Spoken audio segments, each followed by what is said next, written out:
Hello friends, சூப்பரான சுவையான ஒரு 10 மினிட்ஸில் ஹெல்த்தியான வெள்ளை சுண்டல் குழம்பு எப்படி செய்யலாம்னு பார்க்கலாமா? குக்கரில் தேவையான அளவுக்கு எண்ணெய் ஊற்றி 1 டீஸ்பூன் வெந்தயம் சேர்த்துருக்கேன். தேவையான அளவுக்கு வெங்காயத்தை கட் பண்ணி போட்டு நல்லா வதக்கிக்கிட்டேன். இப்போ 2 தக்காளி எடுத்து அதில் நல்லா கட் பண்ணி ஜாரில் போட்டு ஒரு அரை டீஸ்பூன் சீரகம் அதோடு சேர்த்து நல்லா பேஸ்ட் ஆக்கி இந்த பேஸ்ட்டை அந்த வெங்காயத்தோடு ஆட் பண்ணி ஒரு 2 மினிட்ஸ் கொதிக்க வச்சிங்கன்னா நல்லா எண்ணெய் பிரிஞ்சு வந்துடும். அந்த ஸ்டேஜில் நம்ம மசால் தூள் கலக்கணும்.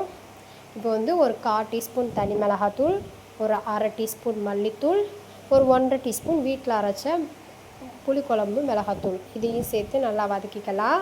இப்போ நம்ம எடுத்து வச்சுருக்கிற சுண்டல் ஊற வச்சோம்ல, அதை இதில் ஆட் பண்ணி ஒரு அரை கிளாஸ் தண்ணி ஊற்றி ஒரு 2 நிமிஷம் மட்டும் கொதிக்க விடுங்க. அதுக்கப்புறம் புளி தண்ணியை ஊற்றி தேவையான அளவுக்கு உப்பு போட்டு ஒரு 3 விசில் அடித்து எடுத்திங்கன்னா சூப்பரான சுவையான ஒரு சுண்டல் குழம்பு ரெடி ஆயிடுச்சு 10 மினிட்ஸில். இப்போ இதுக்கு தாளிப்பு போட்டுடலாம்.